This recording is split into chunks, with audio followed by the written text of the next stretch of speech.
welcome to the JP8 report with James Pierce. This is episode 5. Okay, getting started is what I'm going to call this one.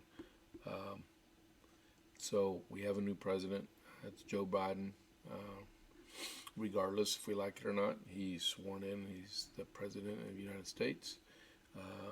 So what I'm going to be talking about on this episode is so far what has transpired since he got sworn in last Wednesday on January 20th. So not just with what he's done, but what's been going on in Congress. There's a couple of things going on right now, like in the Senate.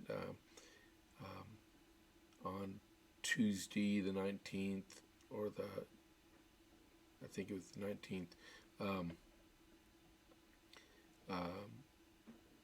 as you were, on Wednesday, after Kamala Harris was sworn in, she swore in 3 new senators, which made the official vote in the Senate 50-50 with her as the tie-breaking. With that being said, since there's no clear majority except for the vice president as the tiebreaker, there's got to be a power sharing agreement between both parties that are in the Senate. So, in which we know they can't happen in the House, because there's always an odd number. So, Mitch McConnell and Chuck Schumer have to come to an agreement on how the duties in the Senate are going to be split up. Last time this has happened, it was in the year 2000, and the year 2000, so the majority leader was Trent Lott, Republican. Minority leader was Tom Daschle, Democrat, because in 2001, like 3 weeks later, President Bush was sworn in office. So back then, it was the agreement was, and it passed 100% between both parties in the Senate, which it has to. There will be equal number of committee chairmen. There will be equal number of committee representation between the two parties. The majority would be the chairs, and both parties would have the right to bring bills to the floor. The problem with that right now is Chuck Schumer, his rationale is he wants to do away with the filibuster. Okay, and the filibuster is a right of the minority to debate bills in the Senate with a cloture vote of 60. I think that's fair, because it ensures the upper body, the upper chamber of Congress representation, so you can't just ram forward legislation at your will. Everybody has that proper representation. Majority rule in the House, but you do need this so you can rationally think out legislation and not go on impulse. So Chuck Schumer wants the filibuster. Mitch McConnell says no. The filibuster stays.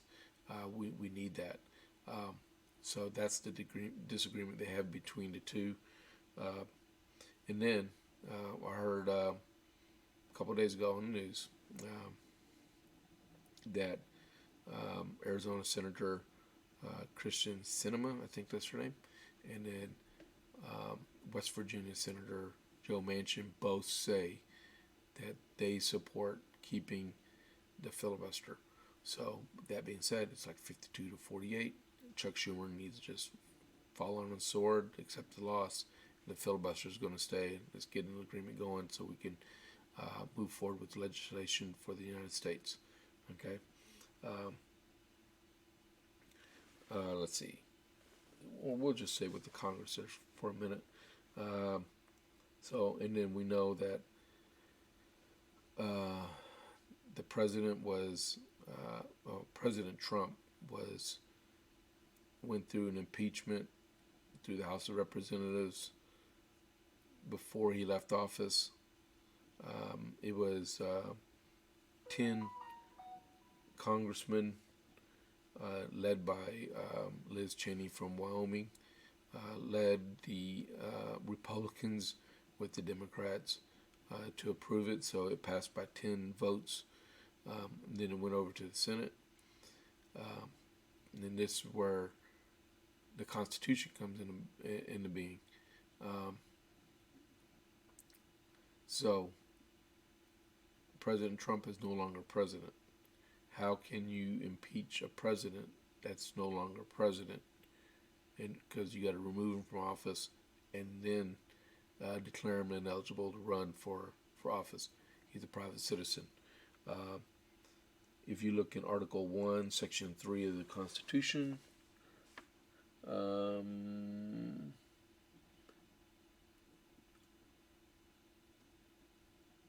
let's see here. In my Constitution that I have here, that my kids gave me a copy of, I'll just read it straight through. The Senate shall have the power to try all impeachments. When sitting for that purpose, they shall be on oath or of affirmation. When the President of the United States is tried, the Chief Justice shall preside, and no persons shall be convicted without the concurrence of 2/3 of the members present. Judgment in cases of impeachment shall not extend further. Okay. Judgment, you got to listen to this part.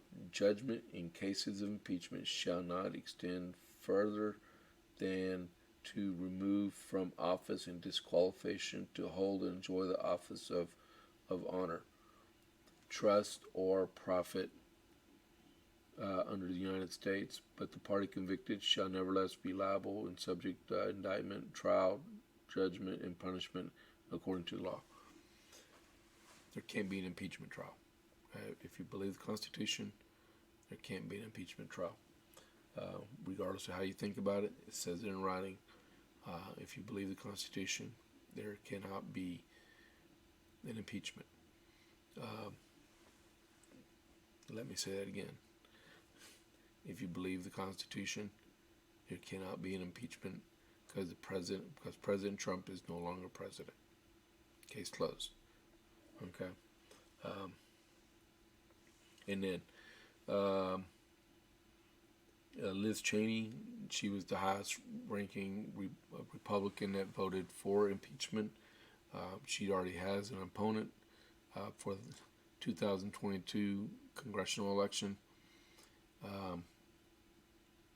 And she was censored by one of the county GOP's parties in Wyoming.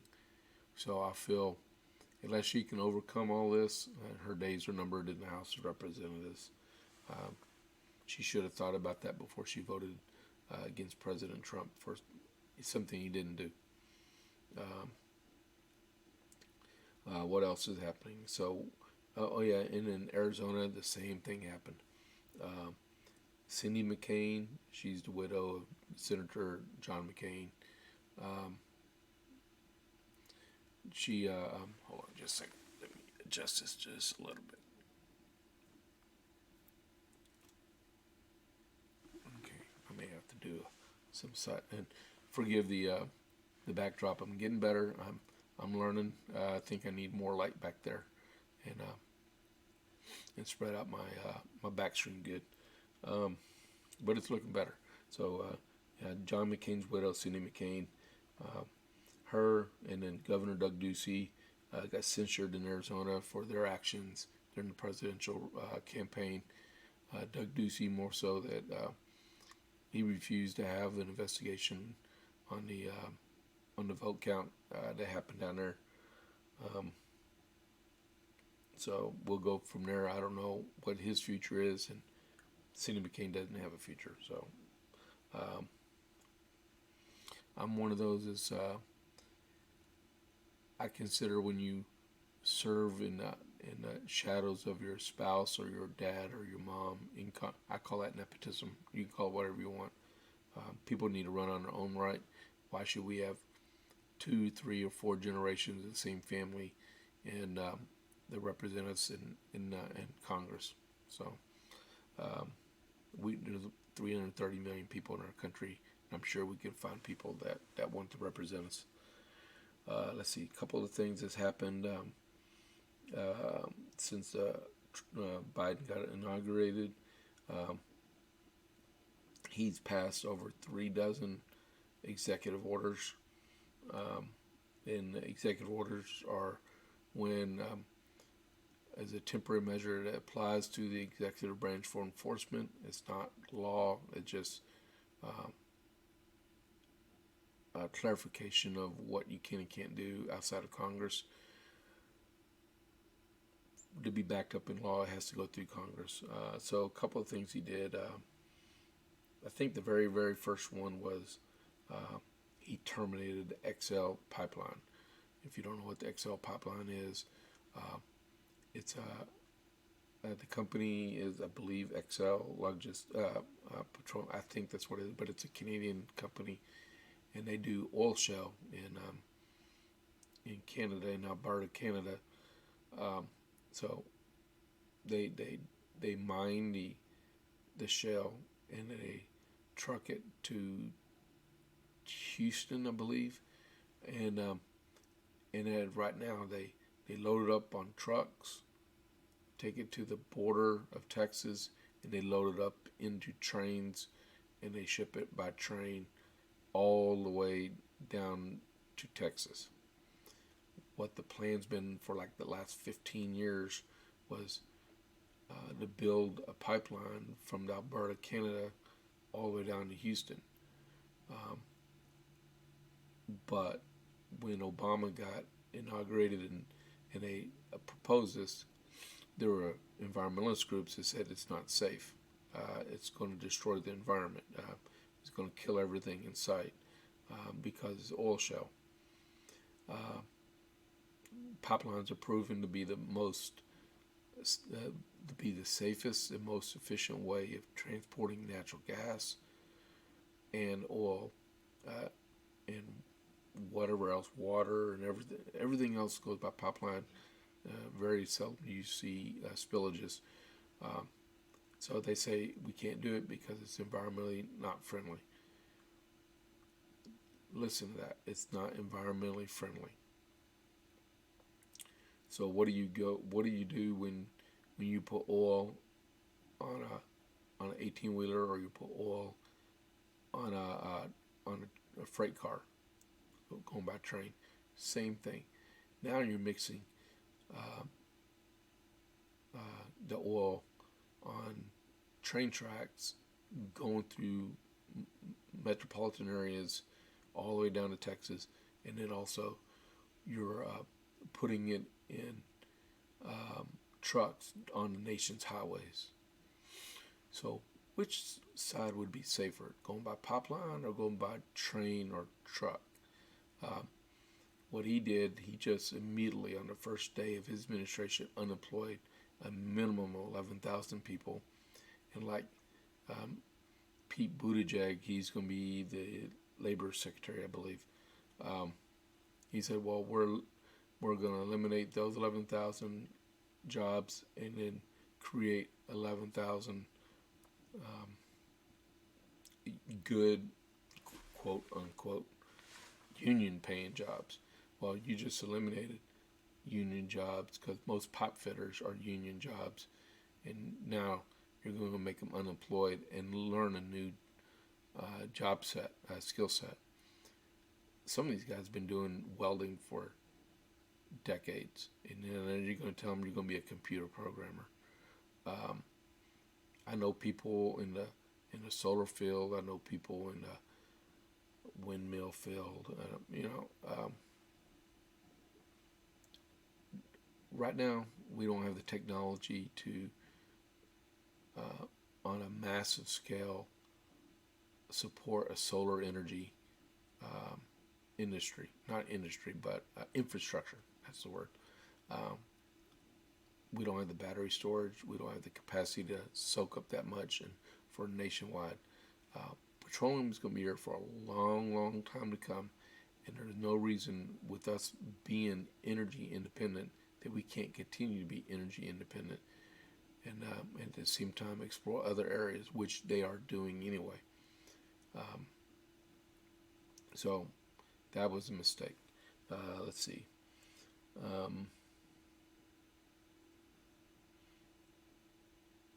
And it happened right at an inauguration, and for some strange reason, and no one will accept pure responsibility for it.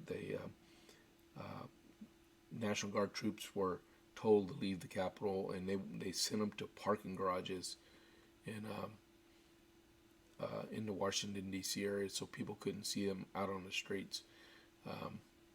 I take issue with that since I'm a veteran, even though I can sleep anywhere, though I used to be able to.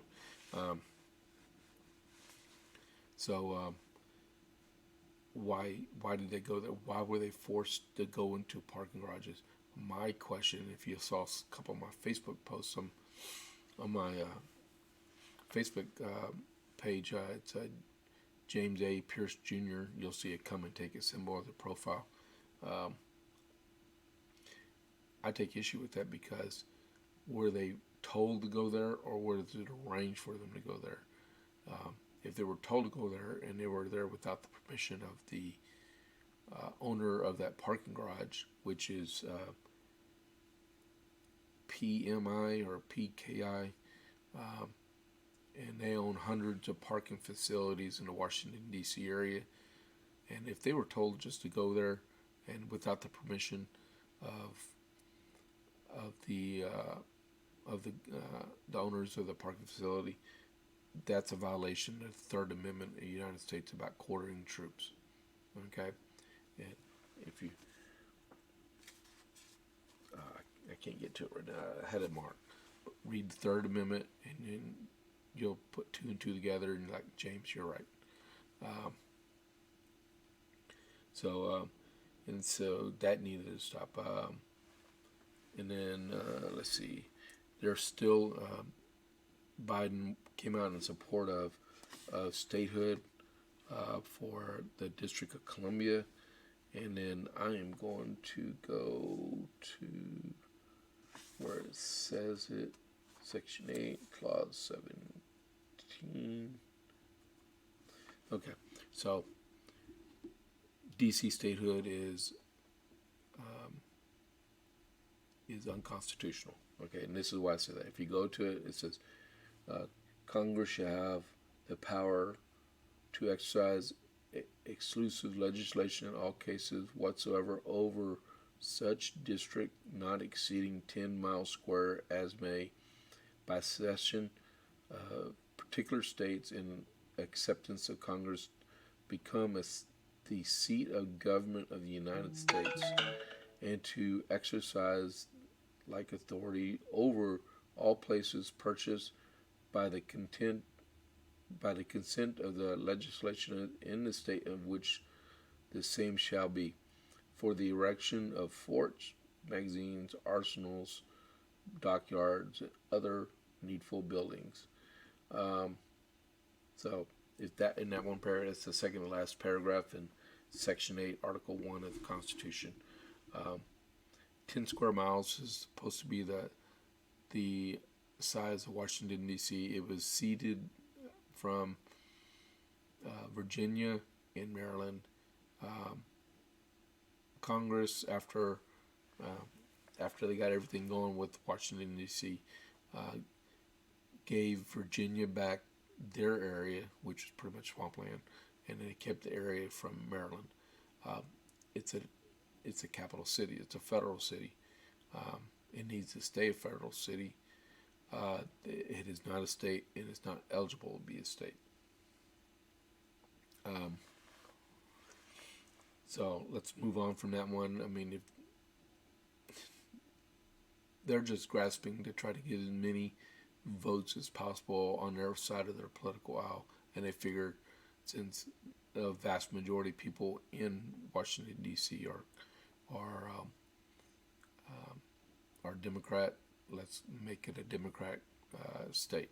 Um, that's why it's important to vote. That's why it's very important to vote the way you want and you see it. Okay, and they want to make Puerto Rico a state. Um, the problem with Puerto Rico, it's a it's a very poor state.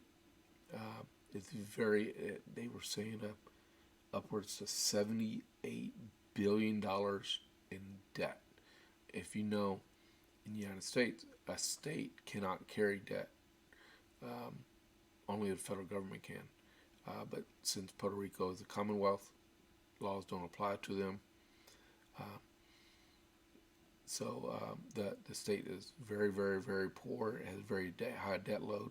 If they became uh, a state, that means they would be required to pay federal income taxes.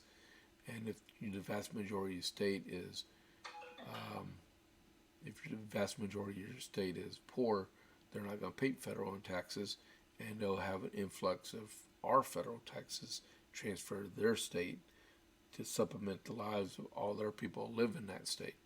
So there's no return on investment for the Puerto Ricans except for us giving them more money and liquidating all their debt that pile onto our debt we have, which is almost $30 trillion.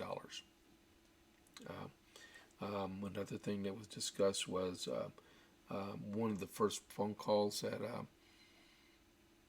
first or second call he made as president for overseas leader. Well, the first one was Justin Trudeau, and then I heard he got an earful about the XL pipeline, and then came a call to AMLO, the President Obrador from Mexico, and he is. They went through and talked, and a couple of other executive orders was no deportations from 400 days. They want to provide a path to citizenship, which is crazy for people that are here illegally. My question is, if they're here illegally and they're paying taxes, whose Social Security number did they steal to be able to pay taxes? Because if you're illegal, you don't have documentation, which means you can't pay taxes unless you did a fraudulent ID. You stole someone's ID, got their Social Security number. Because if you have a fake Social Security number, your employer will be notified. Because I had an employee accidentally write down the wrong Social Security number before, and you would not believe what we had to go through to fix that one through Social Security. And then one thing he did promise to AMLO, he goes by AMLO, was to give the countries of Nicaragua and Guatemala and Honduras, I believe those are the three, or it was El Salvador, not Nicaragua, $4 billion. That $4 billion could have stayed in the United States and help our citizens. Now we're going to help other citizens from other parts of the world. And then after that was done, let's see. There's been a whole slew of stuff going through about the 100-day deportation freeze. The state of Texas won a judgment in a federal court that halted that for 2 weeks. So, as Ken Paxton said the other day, we were the first state to sue the Biden administration, and we won, which is right. So, so he's got 2 weeks. He's got to justify why that is a legitimate scenario to pursue. Let's see what else we can talk about for this episode. A lot. He did a lot. The count is, I heard this morning, 37 executive orders since he became president. All the other presidents in the last, since Clinton, I think the whole total in the first week was 6 or 7, not 37. So he did a left hook on everybody and decided he wanted to try to change up the entire makeup of the nation through executive order. For any of those to stand, it's got to go through legislation. And as it stands right now, the Senate is a 50-50 tie. And let me put it like this. No, I'll leave it there. So keep your heads up. Like I said, he's just getting started, so there's a lot more fight on our hands, and we got to take care of our country, and we got to do it legally and through legislation. That means we got to get Republicans elected into office to continue to make changes and preserve what we've already got. Okay, so until next time, this is James for the JP8 report, signing off.